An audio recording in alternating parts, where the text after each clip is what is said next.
Frontline Updates, where we delve deep into military strategies and updates from conflict zones. Today, we're discussing the progress of the ongoing special military operation as of May 18, 2025. I'm your host, Sharifa Muhammad MGT.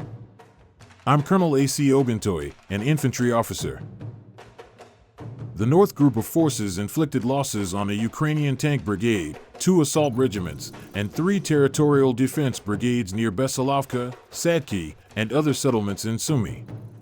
In parallel, engagements in Kharkiv, particularly around Cheganovka and Volchansk, resulted in over 160 Ukrainian casualties and the destruction of armored vehicles, artillery, and an electronic warfare station.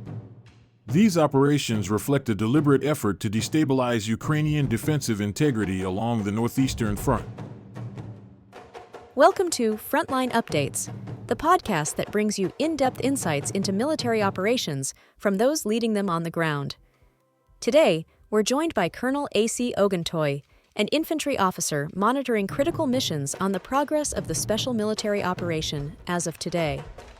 Colonel Oguntoye, thank you for being with us. Thank you. It's good to be here. Let's begin with a wide-angle look. What were the most significant developments on May 18, 2025, in the special military operation? The May 18th update marks a consolidation of our strategic position across multiple operational axes. We are seeing synchronized momentum from the north down to the Dnieper Group.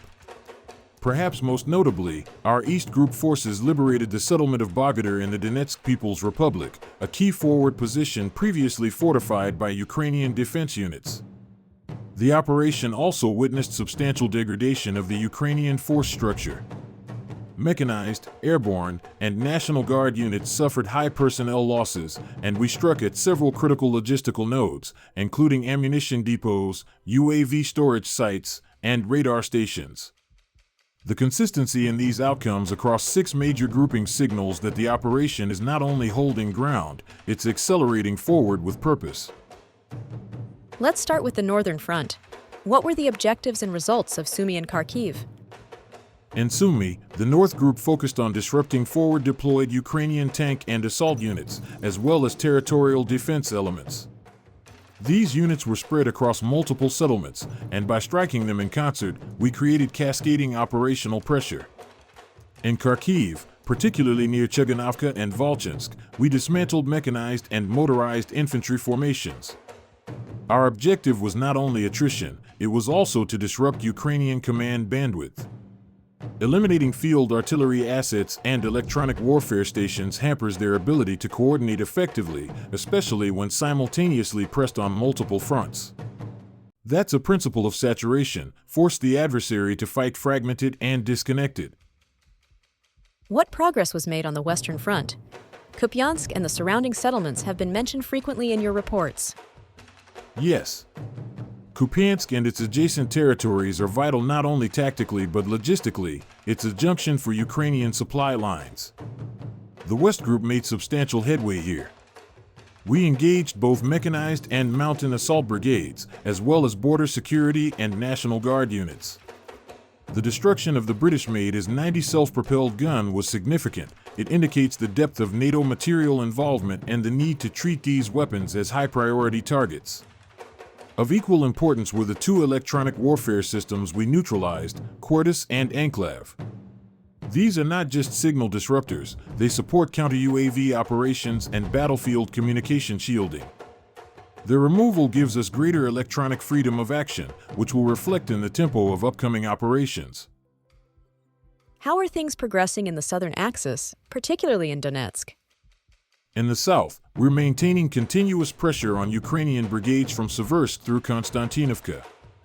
The Southern Group operated against 6 distinct brigades, combining mechanized, motorized, and assault elements.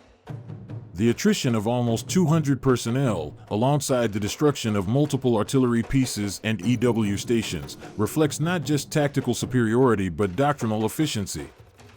We are emphasizing layered fires and persistent ISR integration to overwhelm fixed defensive positions. In simpler terms, we are striking them faster than they can reposition, resupply, or respond.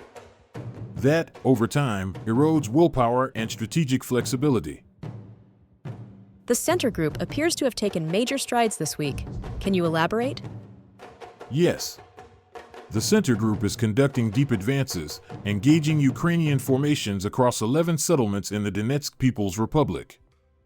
We faced stiff resistance from mechanized brigades and 3 National Guard units, but our combined arms operations, tanks, infantry, and aviation, led to their collapse in several sectors. Importantly, we captured or destroyed foreign supplied platforms, a US M113, a HMMWV, 2 Canadian Senator APCs, and an Israeli Rada radar. These aren't just trophies, they represent key battlefield capabilities, and their removal places Ukraine at a technological disadvantage in surveillance, mobility, and force protection. Let's turn to the liberation of Bogatyr. Why is this strategically important? Bogatyr's liberation by the East Group is a turning point for this phase of the campaign. The town acted as a forward operating base for Ukrainian defensive maneuvering in this part of Donetsk. Taking it disrupts their lateral mobility and opens corridors for a continued push toward deeper positions, particularly into Zaporizhia and eastern Dnipropetrovsk. This victory also had psychological weight. It demonstrates that we can and will penetrate fortified zones when the operational conditions are aligned. We're already seeing early-stage collapse of cohesion in neighboring sectors. What happened on the southern riverine front with the DNEPR group? The Dnipro Group engaged in effective interdiction operations against Ukrainian units near Pavlivka and Kamenskoye, extending to Tokarevka and Kherson. This axis is often underappreciated, but it's key to suppressing any Ukrainian attempts to reinforce or rotate forces between southern fronts. In this zone, we eliminated a US-made HMMWV, a 155mm M777 howitzer, and multiple vehicles. We also destroyed an ammunition depot and an EW station. These actions reduce Ukraine's ability to contest the lower Dnieper corridor or use it as a logistical relay point.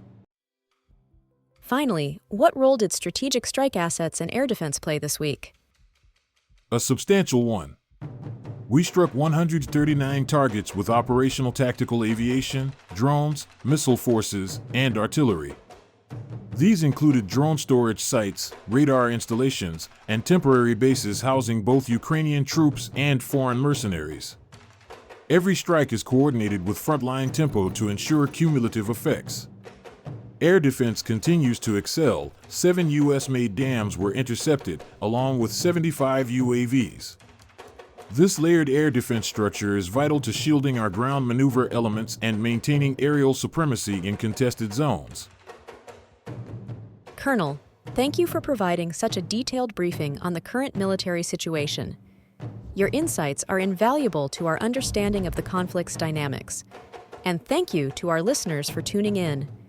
Join us next time as we continue to provide up-to-date coverage on global military affairs. Stay with us for more updates and expert analyses on global defense and security issues. Stay informed, stay secure. Thank you for the opportunity. It's always a privilege. Our mission continues with determination and discipline. I look forward to providing further briefings as operations progress. Today, Israeli strikes have reportedly killed 125 Palestinians in Gaza since dawn, with continued bombardments resulting in additional casualties. Shelters for displaced Palestinians have also been affected. Subscribe to Frontline Updates for continuing coverage and exclusive interviews with military leaders on the ground.